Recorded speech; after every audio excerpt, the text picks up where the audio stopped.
what kind of type of education you will make $1 million. That seems like a lot of money, but it's over a 35 to 40 year period though.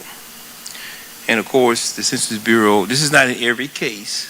This is not in every case, but on average, if you read those people that got the certain degrees, that's what they'll make over their lifetime. Whether a doctorate, professional degree, master's degree, bachelor's degree, or associate's degree, some college, high school grad, or not a high school grad. Even not a high school grad would make at least $1 million from a regular job.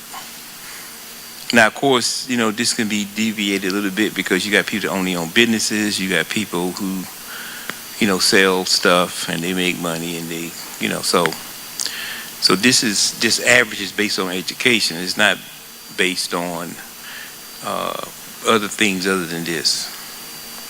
Most people work, like I said, 35 to 40 years. Some people with less education may accumulate more wealth than someone who has education because it just depends on how they make it. Just because you have a doctorate degree don't mean you can't make more money than a person has one. And you get a sheet? Okay. So we're going to go through the definitions. Wealth is the value of amount of assets and money that is owned by a person. See, wealth not necessarily means rich. When you use the word wealth and you want to compare it to being rich, that's when people say they're wealthy. See, wealth and wealthy are two different words. Wealth is the accumulation of assets, but if you're wealthy, then of course that means you're rich. So we want to get that straight. So accumulate, to gather, grow, increase over a period of time. So when you're accumulating your assets, you're doing it over a period of time. It's a lifetime. But see, one thing, somebody told me this the other day, and I think I agree with it a little bit. See, us as a people, we probably come from an environment where we just was trying to make it. Our parents were just paycheck to paycheck, just trying to pay the bills, best clothes they can get you. And, sometimes they fell short. They didn't have a lot of new stuff. And so sometimes when you grow up in that environment, and when you do get on your own and you tend to do better than you had when you was growing up, or what your parents did. But see, what we need to do with that extra income or more income that we have than we had before. A lot of times, like me, I like to wear nice clothes, but I don't pay for nothing full price. Nothing.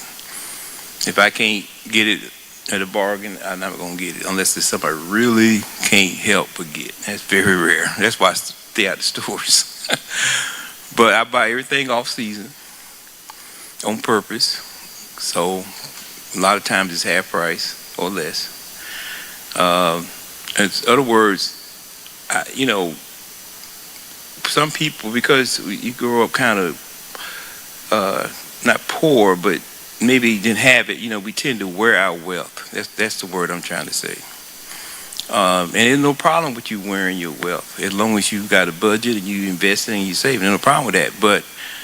And some people drive their wealth, and that's no problem with that either, as long as it's in your budget. I always say you can drive what you want as long as it's in your budget. But the problem is it gets outside your budget, you don't save nothing, and then if you lose your income, then you have no backup. And then, that's the problem. And so what we got to teach everyone here is how to wear your wealth and how to drive your wealth, but also how to accumulate wealth. So we're gonna so I'm not knocking that. I want you to get the car you want. I want you to buy the clothes you want, but just try to buy it at a discount. Wait till the car is 2 or 3 years old. That's what I'm doing now. I'm not buying a new car ever again. If I buy another car, when I finish working, I'm gonna be debt free. Then I'll calculate how much by getting the car, and then when I get it, it's probably gonna be it's probably gonna be about 3 years old, because you get a lot of money taken off it, and the cars don't change that much, and you don't know. I can go out to the parking lot right now. I don't really know what year anybody's car is out there, because they don't change the body styles like they used to. Back in the 70s, 80s, people used to buy cars every 3 years because they look different. Because you knew that your car was behind. But now it's all about the electronics and technology. And you're never going to keep up with that. So don't even try. So, but anyway, I just want to put that out because I heard somebody say that on the program when they was talking about building wealth. And so we have to change our mindsets and make different priorities. Okay, investments, an amount of money invested in something in order to make money. So when you invest your money, you putting it in there to make money.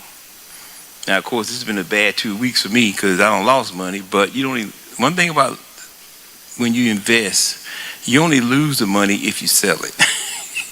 If it's still in there, it's a paper loss, but you don't lose it. So I don't panic on stuff like this. I've been investing long enough to see all of the stuff happens now.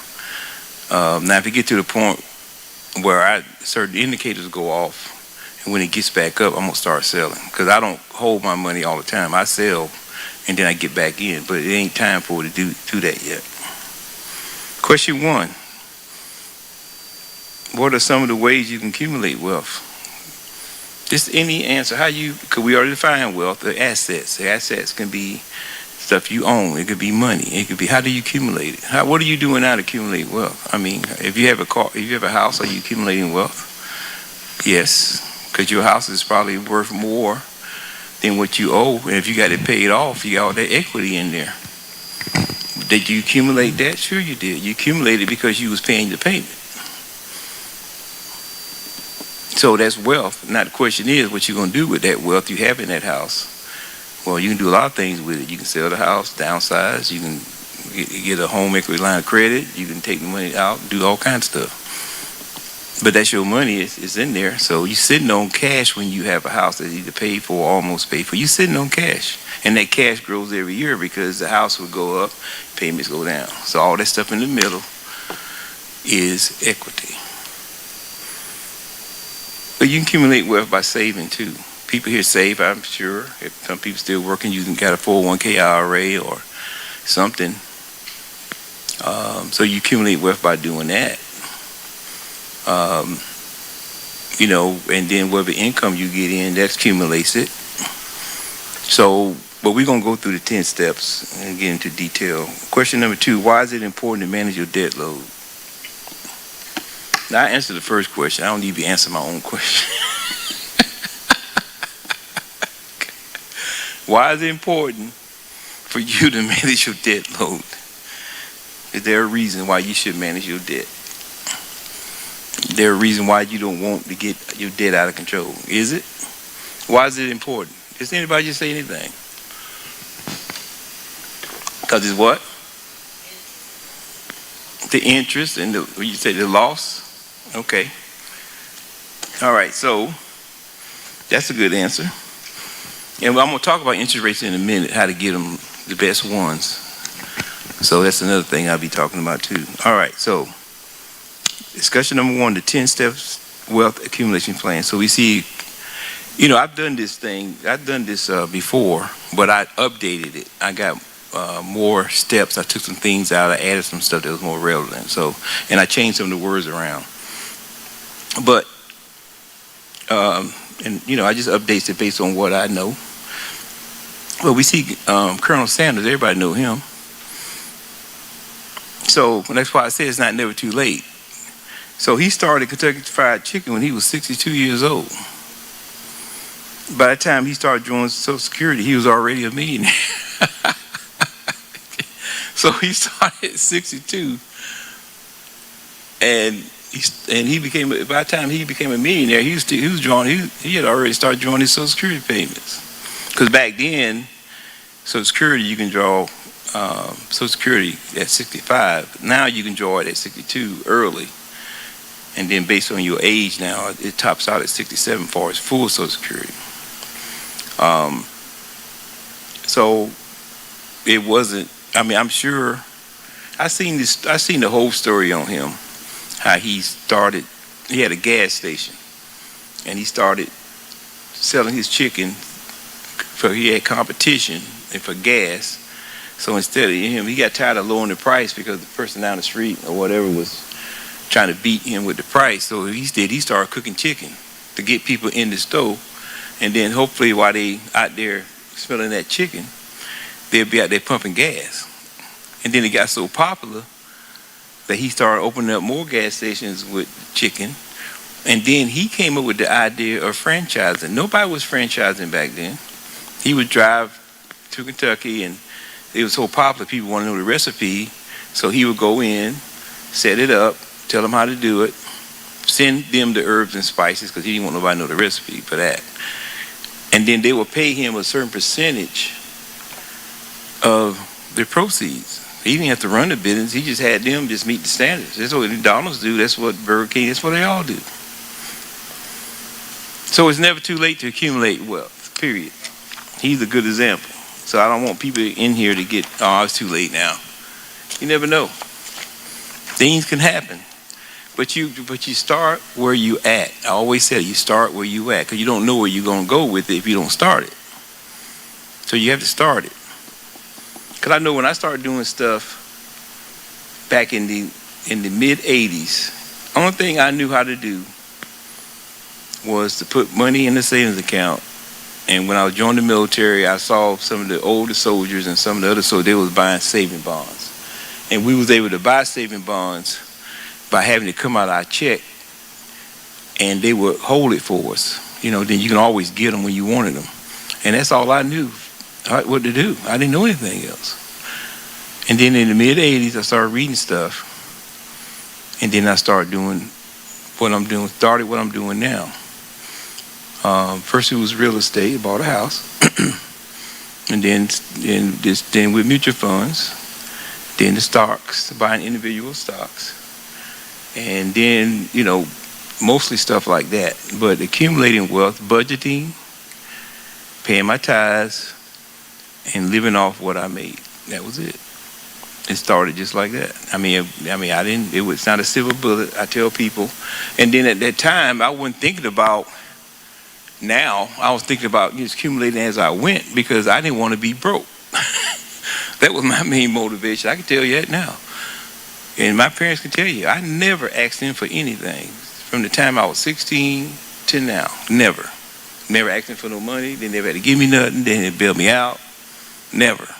Not because now if I was in trouble now, I would take it. But the thing is, as I learned about budgeting and savings and managing money, I lived below my means, so I didn't have to call them. You know, now if anybody need help from your parents or any other relatives, call them. I'm not telling you not to follow me. And I wasn't doing it on purpose. It's just the way it worked out. And, you know, so I didn't want to put all that stress and burden on them because I mismanaged my money. It wasn't it wasn't their fault. I saw enough of what they did on how they took what they had and managed it and took that and took everything else I learned and added it all up. And then whatever other people was telling me. That's one thing I love about being in the military. You meet people from different parts of the country. And they do stuff differently somewhere, everywhere. And I learned a lot just from talking to people around me. So that helped too. And then I read a lot. So I just started subscribing to magazines. Money Magazine was one of them, which it's not in print anymore, but it's online. They thought print the magazine. A lot of magazines not in print anymore, but you can go online and read them. And that's how it started.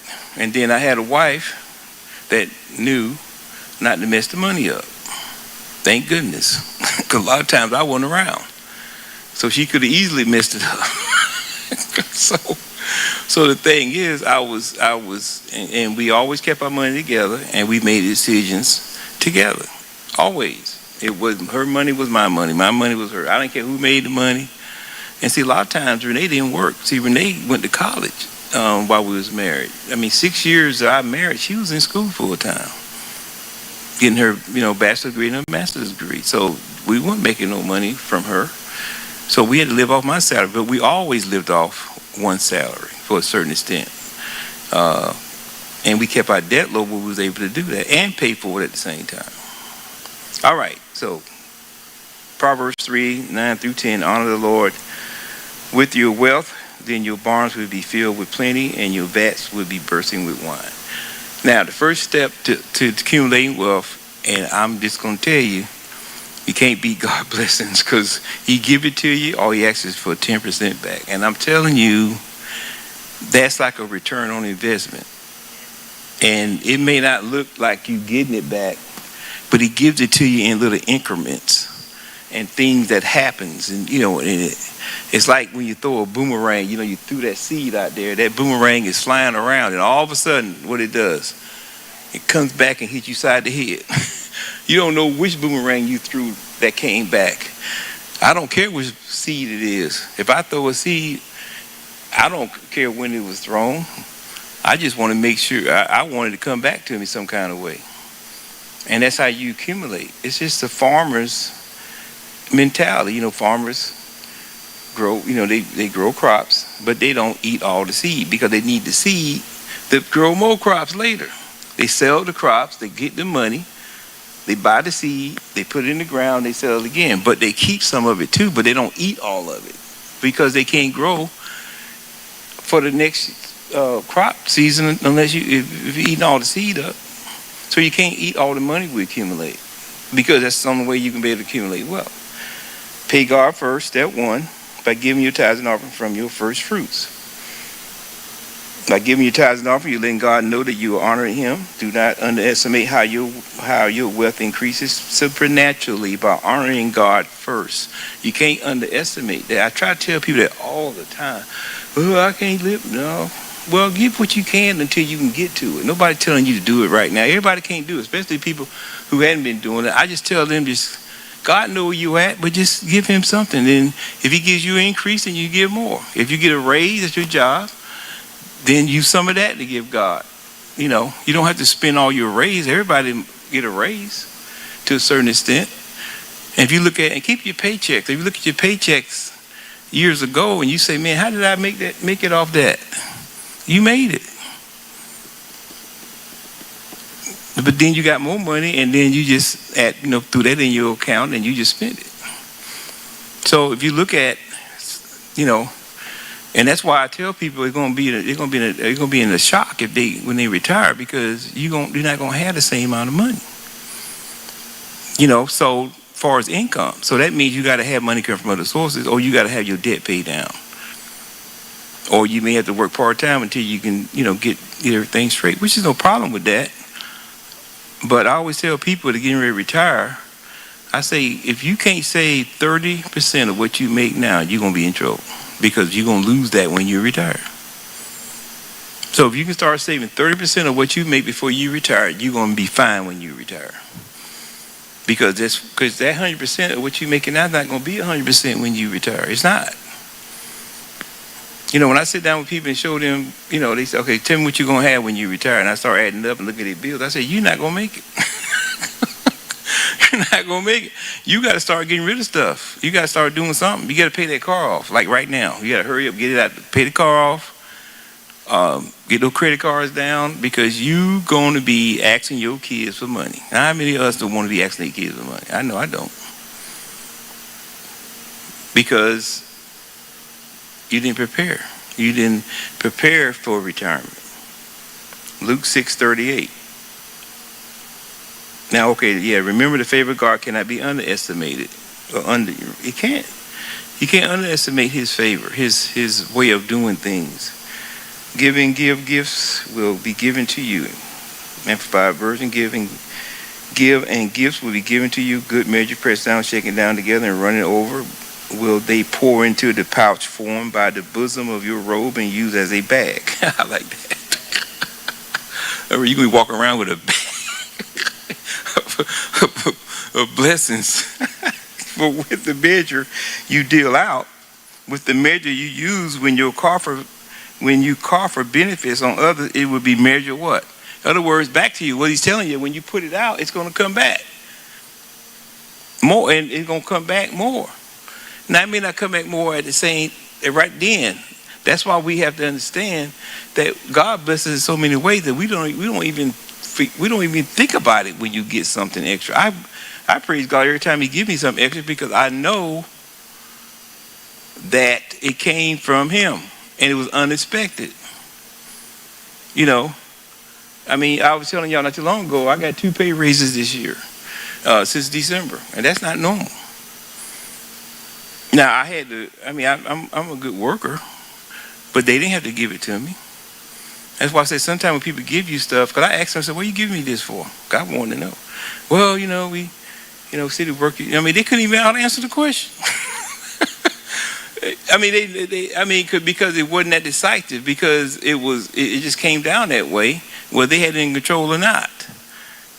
But it was based on what you do, and God put favor on that.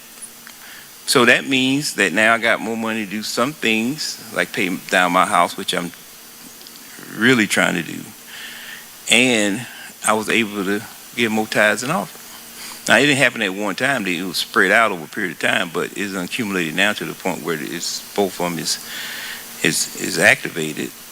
And but the thing was, I was able to put more money into my 401k. Instead of, I looked at it, I said, okay, I'm getting all this extra money now. My tithes and offerings are going to be paid for, and I want to do the rest of it. Well, I'm going to start putting more money toward the house, and I'm going to put more money toward my 401k. And that was it. So basically, if you look at what I'm doing, it's like I didn't even get a pay raise because it's going in 2 different directions. But I'm using it instead of spending it. Question number 3, can someone give me an example of a situation when you receive some unexpected money? Has anybody received any unexpected? I just gave you mine. Unexpected money. Now, I expected 1 pay raise. Now, I'm not going to say that. But that second one I didn't. Anybody got anything unexpected that you just received? Anybody? Okay, go ahead. Wait a minute, wait for the mic. I give Tony get his steps in. Thank you, sir. I didn't think I was going to get any money from FEMA. From FEMA? FEMA. Okay. Everything that was written and turned in, said no. And all of a sudden, I went and checked my bank account.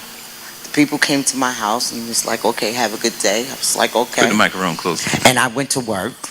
And when I come back, I think it was maybe within 24 hours, I had to go to the bank to cash a check. And when I went to the bank, it was in there already. And you didn't know it? I had no idea. Yeah. I had no idea. So God continues to bless you. And you were saying about when you give. Right. I constantly am giving. It's a constant. If right. I'm not giving, there's something wrong. My parents brought me up that way. And so with having very generous parents, it's natural for me. So I'm constantly giving, and he constantly is giving. Well, good. And you're gonna get. I'm gonna tell you another you're gonna get. I'm grateful. Everybody here gonna get a blessing. You know that? How many people? Everybody filed their taxes in Georgia is sitting here, right? Did you file taxes last year and in 2023 in the state of Georgia? Okay, if you in the state of Georgia, if you are a married couple, you're gonna get a $500 check. If you are a head of household, you're gonna get a $375 check. How the head of household is mainly a single parent that got children, underage children. If you married but you file separately, you're gonna get is $250 because you didn't file together. Now, if you're single like me, you get $250. Now that was just signed into law this week, because Georgia has a $1 billion surplus. So all of y'all, if you file taxes in 2023 and 2024, when you look in your checking account, because it depends on how you got your tax return. Now I get my tax return direct deposit, so it's gonna pop in there, and you're gonna sign. Where does $250 come from? Where does $500 come from? Well, I just told you that's where it's coming from. Anybody knew about that? Okay. Plus, Georgia reduced their income tax rate from 5.6 or 7 to 5.2. Also, so that means depends on how much money you got come out of your check. That means your tax return for next year should be higher. than you would get normally, because they reduced that. So depends on how you got your W-4 set up. So I just want to let y'all know that. So that's an unexpected what? Okay, so that's an example. Now, give me one. She already gave you hers. I gave you mine. So now you got two of them. Go ahead. Brother Tony, you got something to say, or you waiting? Okay. Just like Brother Nate. Now, I'm not trying to tell you business, but now you didn't expect the hurricane to come through and tear all these trees down. And then you got an unexpected blessing because what happened? Because you got hired, right? You wouldn't expected that. You didn't call the hurricane to come tear the trees down so you can get an unexpected blessing. So you go out there, you still making money, and it's what that happened back in October. See, sometimes God takes something that can be devastating, and you get a blessing out of it. Isn't that something? Go ahead. Oh yeah, but just giving honor to God and just thanking God for you talking about unexpected blessings, man. And I don't want to go through all the things I just went through, but when I was going through those things, or some of it, man, God we got checks in the mail. We got money from the hospital. We supposed to be paying them. They gave us money. Unexpected. They gave us money, and like I said, that last time I was here, I think. We paid our house off. I didn't even have a job. I wasn't working. Right. We got checks that now I did have short-term disability. Right. But it wasn't what you was making. It was short-term disability turned into long-term disability because I'm like, we still getting money. I was scared because I thought, because once I don't know this. We supposed to keep this money, But the whole thing, and I never missed paying tithes. I didn't miss paying tithes during the. Remember last time we was talking about the pandemic? I paid tithes all the way through. Right. When you work, and you got a new truck. Oh yeah. Forgot about that, didn't you? But that 2 months ago when you got out of it. Blessings just come $500. This look here. And the lady's in there. Oh baby, But that's how God worked. And I realized that. So, I didn't suffer. Talking about a recession, I don't know nothing about that. Right. I didn't lose nothing. Matter of fact, I gained stuff. And we still paid things, and I'm sick as I don't know what half of the time.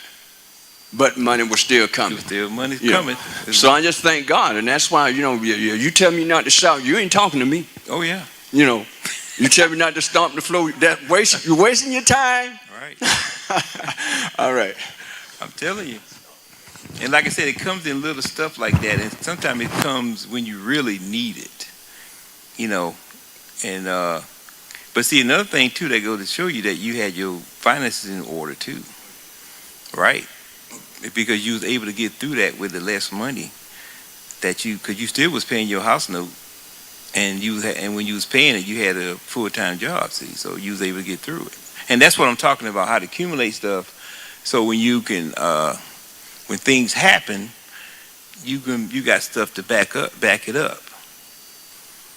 And so we're gonna keep going here. So that's a good testimony. Now, question 4: do you believe Jewish people still follow the financial principles in the Bible? The Jewish people. So who was the principles given to first? The Jews. And Jesus was a Jew. I got to remind people that. Jesus was a Jew. A lot of people forget Jesus was a Jew. They forget he was Jewish. King of the Jews. That was on the cross, right? So, but see, I served with Jewish people. And I'm telling you what they told me. I just asked one of my friends, Michael David. Is that the most Jewish name you ever heard? Me and him was in the army. We served together. I said, hey, I'm going to ask you a question, man. Because he practiced his faith. And I said, when when y'all had those bar mitzvahs at 13, that's telling you that you're going, it's a passage to brotherhood, to manhood, right? He said, yeah.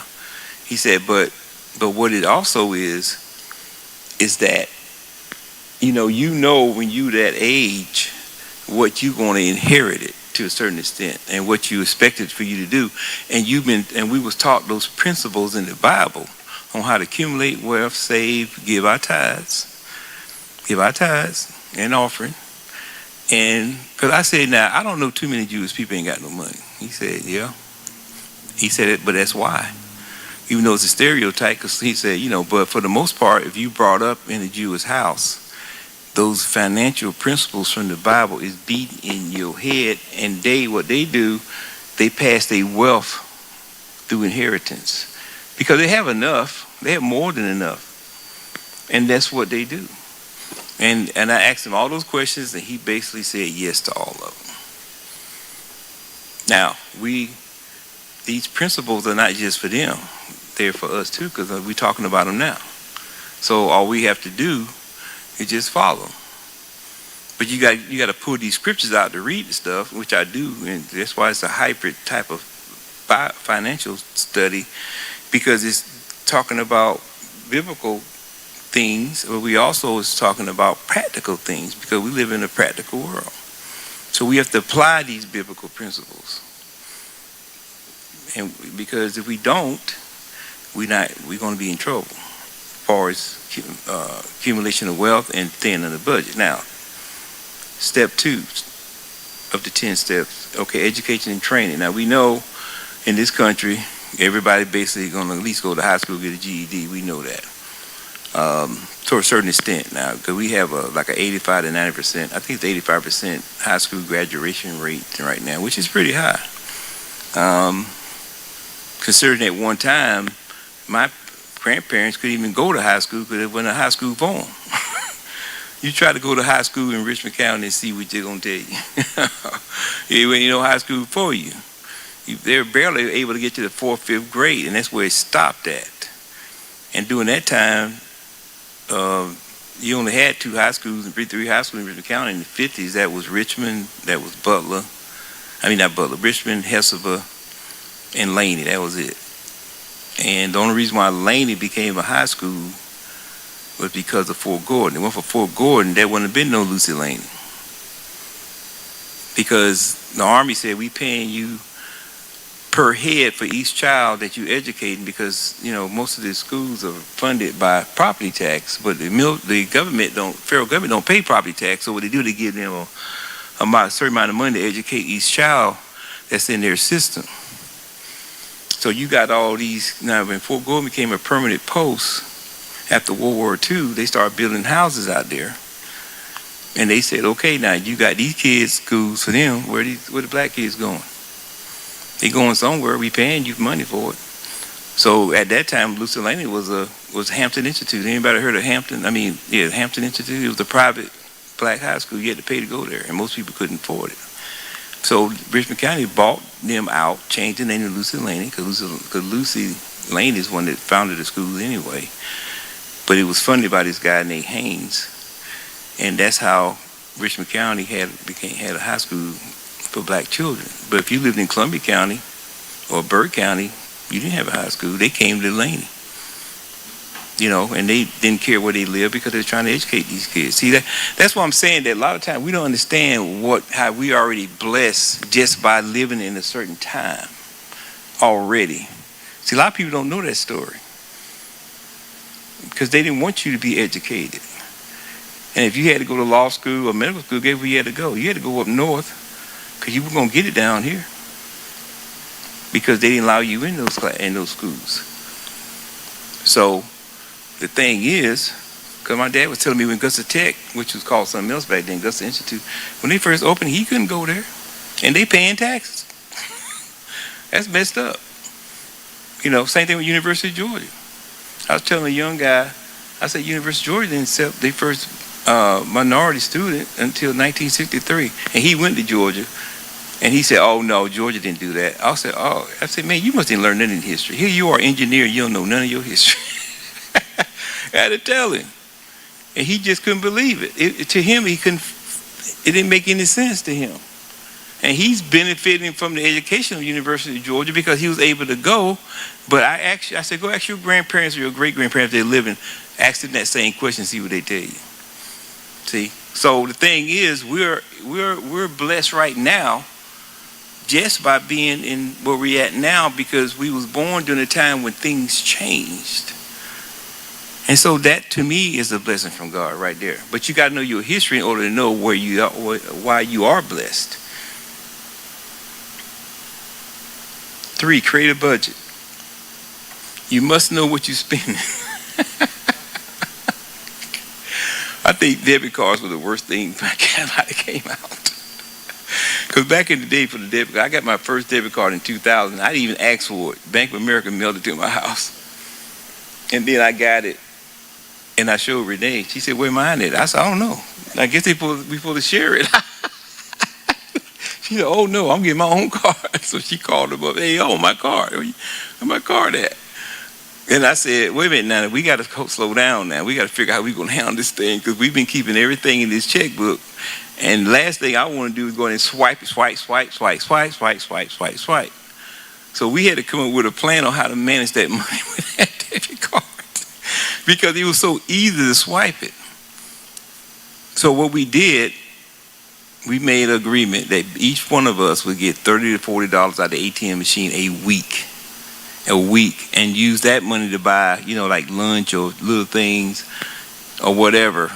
And then we use the debit card only if we go into, the grocery store or something like that. And then that way we won't use it that much. And because people was getting in trouble with those debit cards when they first came out. I don't know. I remember it was a nightmare. And I'm in the Army too. And I'm an officer. And the last thing I need to do is be having, somebody's telling me that, because they'll tell on you if you're in the Army and you get in trouble. So, but that's why debit cards are good and convenient, but they're dangerous because they're so easy to use. How many people check their balance when they use their debit card? Most people don't. Unless you get up there and all of a sudden you got no money, they're going to tell you got no money, you got to put it all back.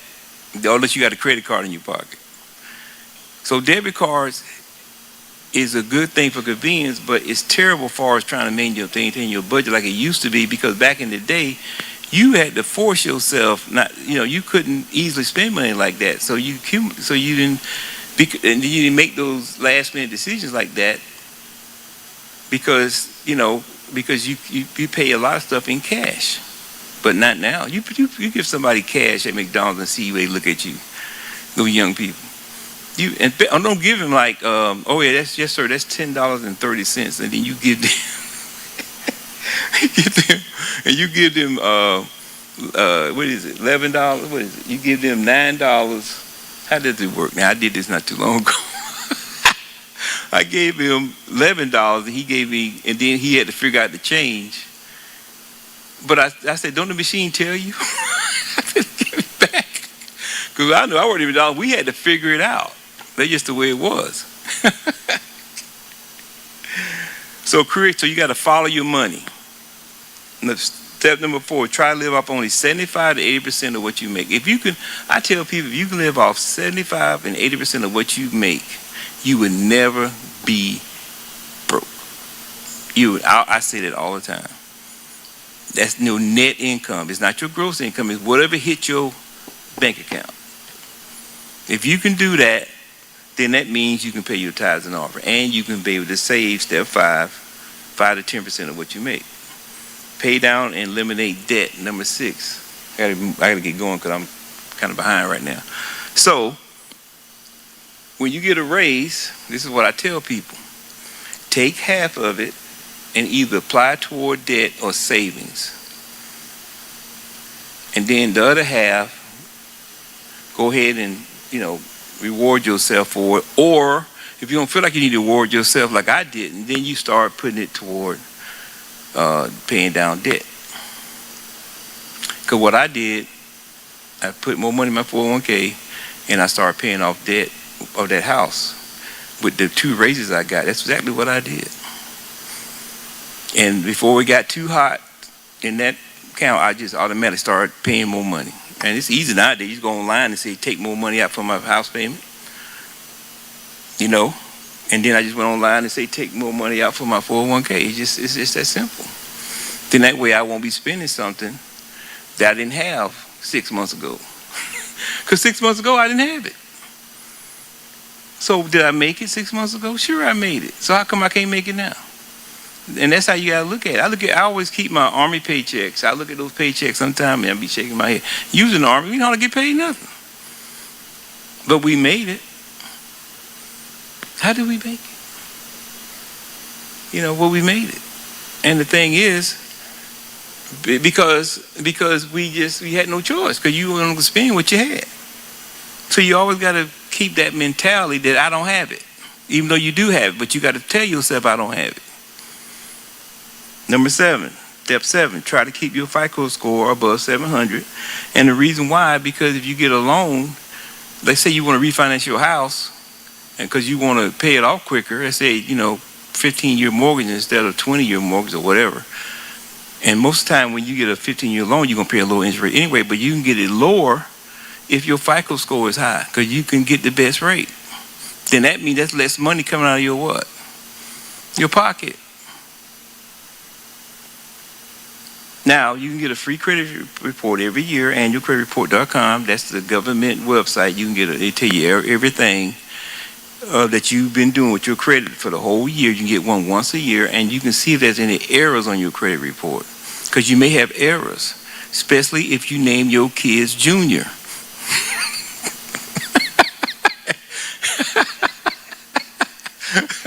If you got a child that named after you, they may have their stuff on your credit.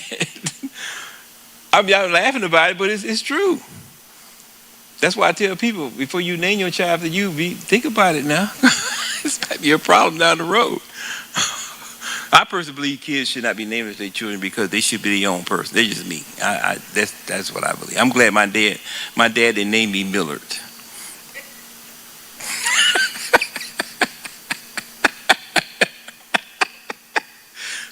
I'm glad I wasn't named Millard. But the thing was, it wasn't because of being a junior. His name, but I'm glad he didn't do it, because I'm my own person. Because see, they always, you always be reminded about them. So what I'm saying is that people get stuff, because these people just punching this stuff in. They're just regular people, and they just see the name, and they may not look at the Social Security number and see if it's right. So you need to check your credit report once a year for free to see what you've been doing, and whether or not you've been making your payments on time. And your FICO score or your Advantage score, because they got 2 of them now, you can get that from your bank. My bank, Bank of America, they tell me every month what my FICO score is. Your credit card can tell you every month what your FICO score or your Advantage card is. If you remember the credit union, it'll tell you. All you got to do is go online and look at it, and you can keep up with it. I told a person not too long ago, because they were talking about their credit rating should be higher because they pay their bill on time. I said, how many credit cards you got? 3. I said, what, are they balanced? Any balance on it? No, they're 0.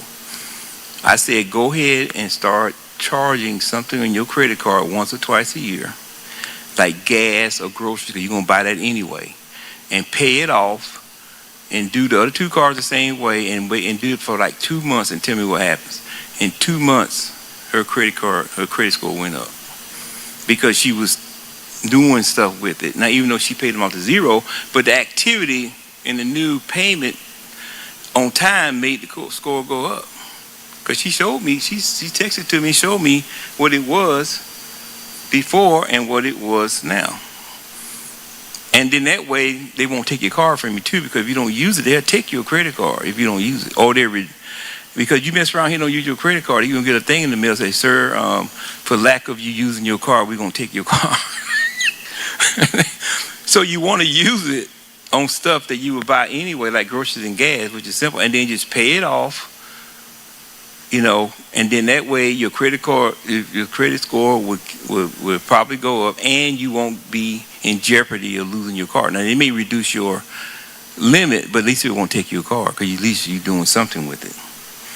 Step 8, buy a house or live in and or invest in a rental property.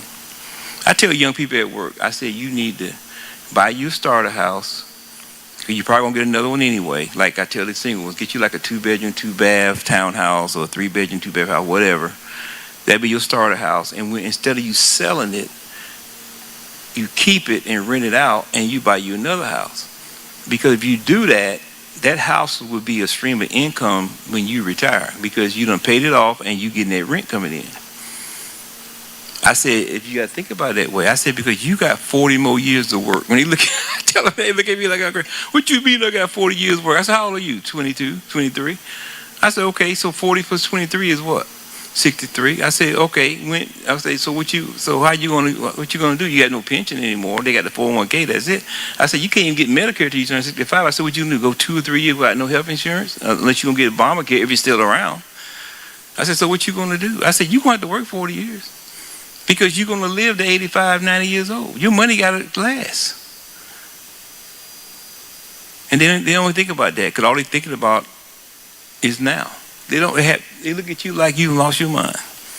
They don't. You got to think about down the road. Anyway, okay, I'm gonna stop.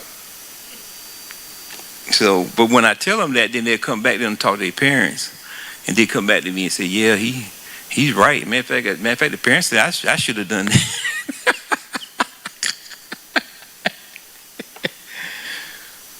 Increase your income. Ask for a raise at work. I'm telling you, I've asked for raises because you're not going to. I ain't talking about regular annual raise. I'm talking about promotion type raise. I mean, within my grade, I don't have to get a promotion. You're going to give me more because all pay grades got ranges they don't tell you about. So, hey, wait a minute now. I mean, now, if I want to get promoted, I go apply for another job. If I want to stay in the same job I'm in, but I want you to pay me more because you're giving me more work, I'm going to make my case. And I don't have a problem with doing it. Every time I've done that, guess what happened?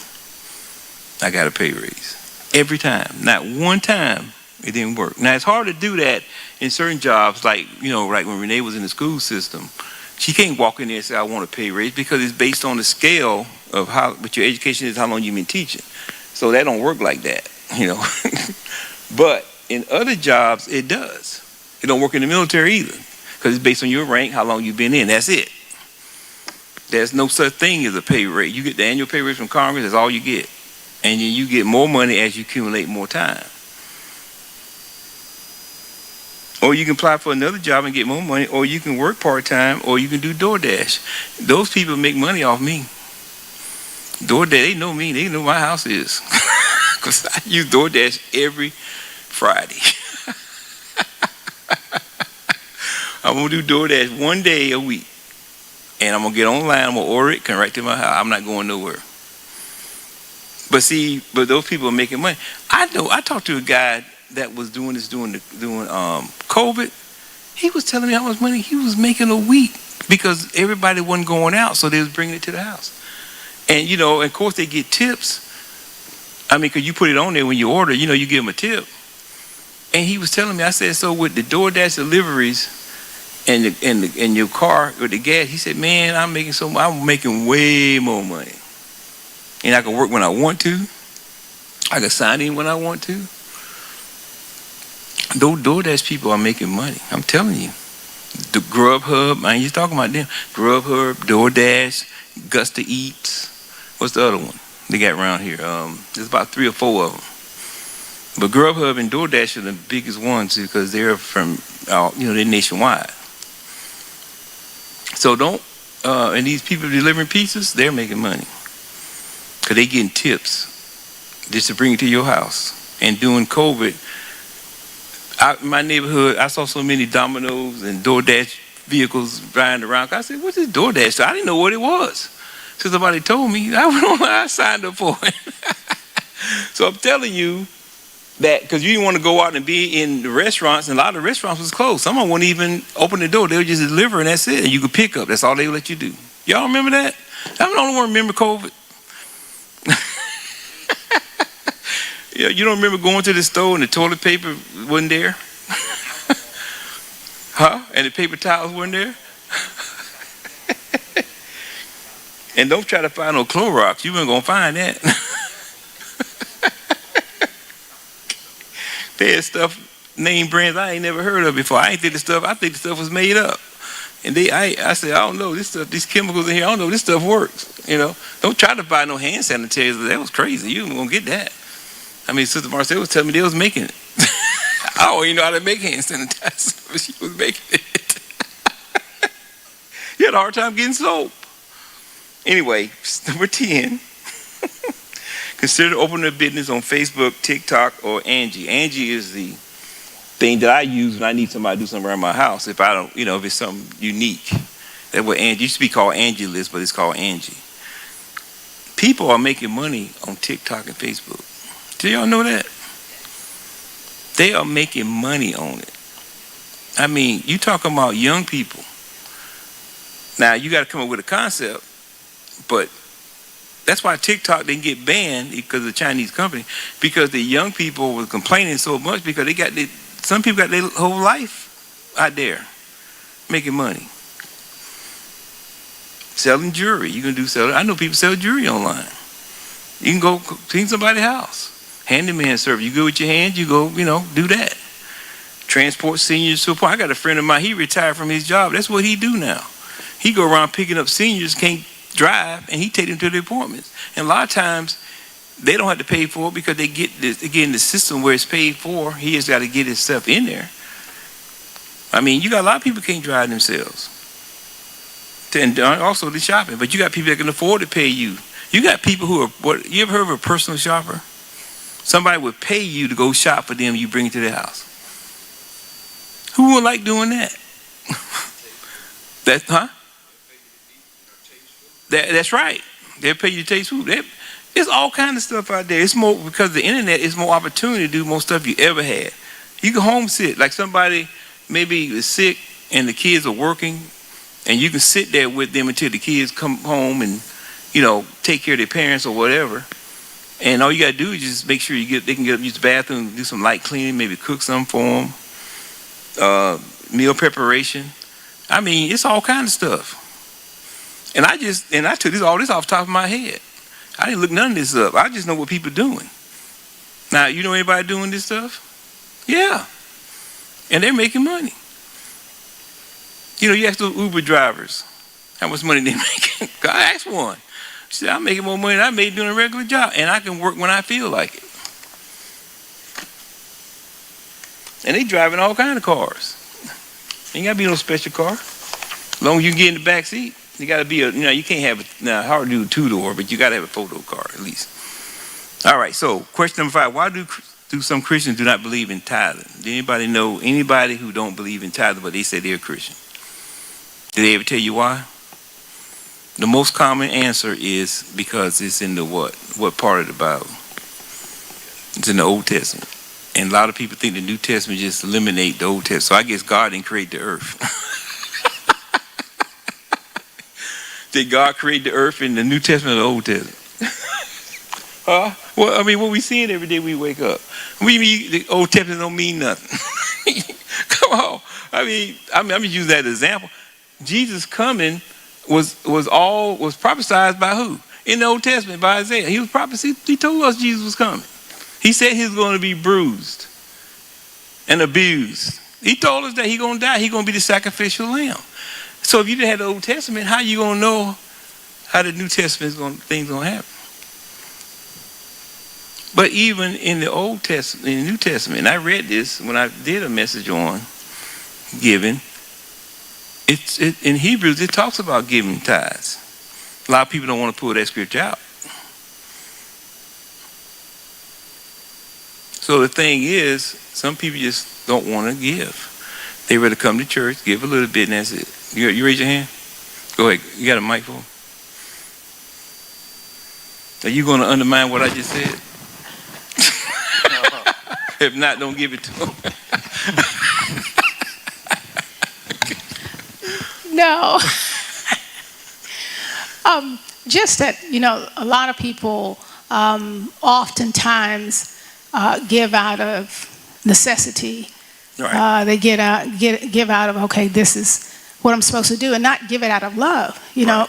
Not give it out of a heart of thanksgiving, and they give it as a strenuous thing, I don't necessarily want to give, but I'm going to give, and not understanding, the concept or the love of giving, God says, because you're giving back what He already gave you. See, a lot of people don't understand that. So they think of that word tithe, that just, and they think it's just going somewhere in somebody's pocket, and Right. but not necessarily Right. as unto the Lord. And don't let the preacher have a nice car, because they gonna think that's paying for it. That's why you see what I drive, because nobody gonna say nothing. No money can come from this church going to anything. And then it doesn't make it any better because, like I said, oftentimes our leaders would put pressure on the body of Christ, and they just tell me what Marvin Sapp got disperse. in trouble for 2 weeks ago. Everybody know about that, don't they? Lock the door. Nobody's leaving till I get 40,000. Now you think that make anything look good? No, and that's people were saying that's why I don't go there. That they gave them more excuse. Why are you gonna say lock the door until I get 40,000? I don't care what it's for. You just ask for another offering. That's it. And they were showing one guy. They were doing a parody. One guy was at the door. He was an usher, because Marvin Sapp said 3 times, "Lock the door." Do you hear him say? He said, "Lock the door." Like, why y'all not locking the door? And they showed a parody where the guy was standing by the door. He said, I ain't locking nothing because I ain't got no more money to give. I'm getting ready to leave.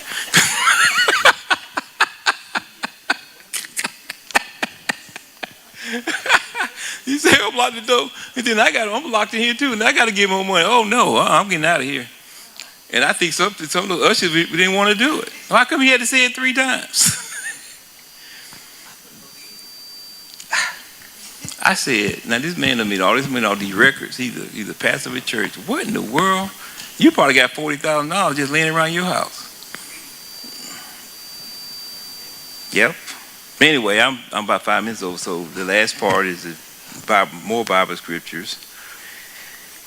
Deuteronomy 26, 1 and 2, King James Version, and it shall be first fruits, and it shall be when thou art come in into the land which the Lord thy God giveth thee for an inheritance, and possesses it, and dwelleth therein. See, God has already given us the money. In other words, back then everything was like an inheritance. And that thou shalt take of the first of all fruits of the earth. So in other words, the first harvest, what did they do? They gave. Because back then, a lot of people didn't have money. Everything was changed for things. So you got to understand what they were saying. Which thou shalt bring of that land, the Lord thy God giveth thee. See, God give us the money, don't he? But he's saying he just wants some of it what? Back. That's all he's saying. And shall put it in the basket, and y'all shall go into the place which the Lord thy God shall choose to place his name there. All this is saying is that, look, your first fruits, I gave to you in the first place. I own everything. I own the resource. I bless you with the job. You probably make more money you ever made in your life, and you still can't give me some of it back. But we can give some of it back to the car payment. We can give some of it back to Dillard's. We can give some of it back, on the cruise. But we can't give some of it back to God, who gave the money to go on the cruise in the first place. Anybody just came back from a cruise? Y'all looking guilty back there. 1 Corinthians 16 and 2, King James Version. Given on the first day of the week. Upon the first day of the week. Now, Sunday is the what? On the calendar. What's the first day you see on the calendar? It's Sunday. Because we use, there's an argument with the Seventh-day Adventists about that, but I'm just telling you what I see on the calendar. Okay, on the first day of the week, let every one of you lay by him in store. In other words, take your money and put it away. As God has prospered him, he gave you the money, that there be no gatherings when I come. In other words, when I come, you should have the money already what? Ready to give. Now back then they would come, like a lot of the, like Paul in this case, they would come, and how they was able to preach and be able to do things, they had to have the money to do it because they was doing this for God. Just like a pastor, if you have a full-time pastor, you got to give him something so he can be able to serve the people. And this is the same thing, for example, of that, because the Bible tells us that. That's why we can't cherry pick all these scriptures. And unless you read them all and somebody preach them or somebody tell you about them, you're not going to know. Summary, wealth does not mean just being rich. Its meaning is accumulation of money and assets, no matter the amount. Accumulation of wealth and assets are not impossible to accomplish. So it's not. Based on biblical financial scriptures, individual determination and application, wealth accumulation can be done by anybody. If I can do it, anybody can do it. I left home at 17. All I had was a high school diploma. My first check was $400. I like to cry.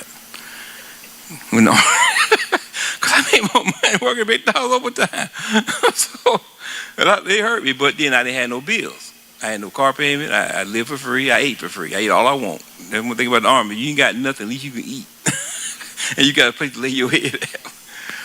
And for born-again believers, giving to God first will always be the first step in successful wealth accumulation. I tell that people that's the first thing that you do, and you'll see over a period of time how this stuff works out.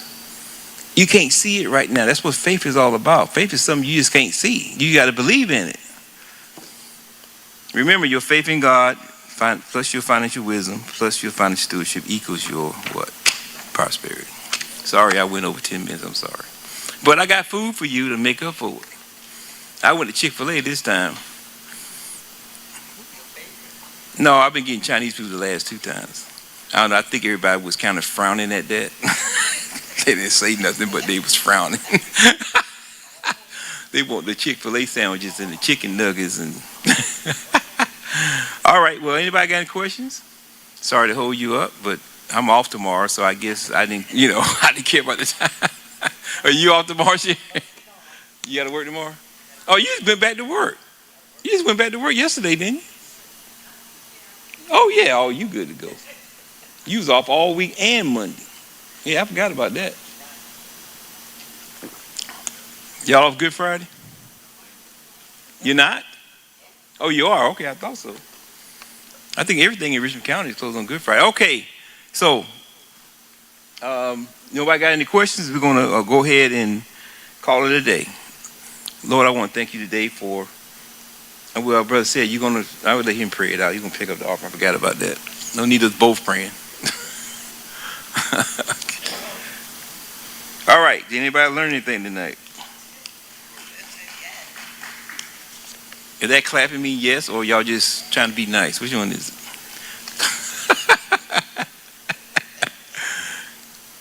Well, hopefully, because I took this one I did this 3 years ago. But what I did, I went through it and I rewrote it. And I kept some of the same pictures though, but for forest, and I added, because last time I only did 5 steps. This time I did 10 and I changed some of them. But some of them was the first 4 or 5 was the same. I just added more to it. For those who's trying to remember everything I do.